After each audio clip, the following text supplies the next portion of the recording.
Afululiza hadi maeneo mengine hasa katika kaunti ya Nyandarua, na ambapo wafugaji wa punda Nyandarua wamehimizwa kuwatunza punda wao ili kupunguza vifo na uchinjaji haramu ambao umeongezeka kwa kasi siku za hivi karibuni Nyandarua.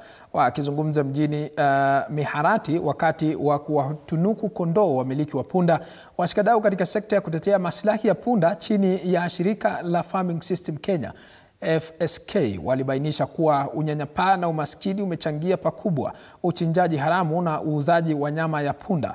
Anavyotuarifu mwanahabari wetu Laban Muhinda ni kwamba wakazi wamepewa njia mbadala ya kujikimu kimaisha.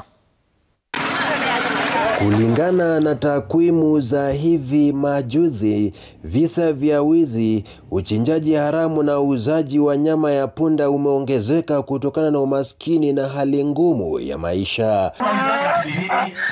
Mjini Miharati, eneo bunge la Kipipiri, kaunti ya Nyandarua, wamiliki wa punda wana kila sababu ya kutabasamu. Hii ni baada ya kupokea kondoo kama njia mojawapo ya kuwawezesha kupata njia mbadala ya kujikimu ili kufanikisha juhudi za utunzaji wa punda kupitia ufugaji jumuishi.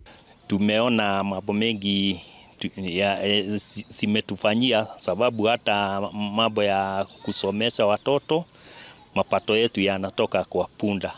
Tunashukuru maana through hiyo kikundi ya punda at least kumekuwa na, tunaweza sema ni kama reward or a token ambayo tunapewa kwa ajili tumeweza kukua kama kikundi, tumetunza punda. Punda wanaweza hata kupumzika kwa sababu huyu mkulima hafikiri tu ya kwamba punda lazima afanye kazi kwa muda mrefu. So ndio maana tunaonelea ni vizuri kuendelea kuintegrate hii na maneno ya kondoo.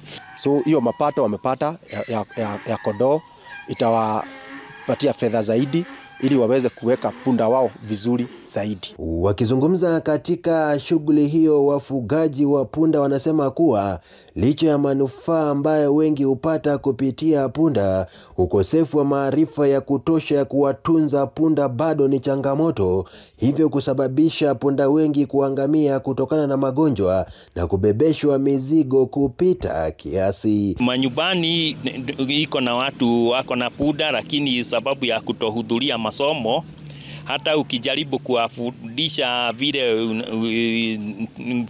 punda inafaa ilishwe, wanaona wengine wanakataa tu. Na ili kupunguza visa hivi, wamiliki wa punda wamehimizwa kujiunga katika vikundi ili kufanikisha ufikiaji wa usaidizi muhimu kutoka kwa mashirika yanayoshughulikia maslahi ya punda na serikali kwa jumla.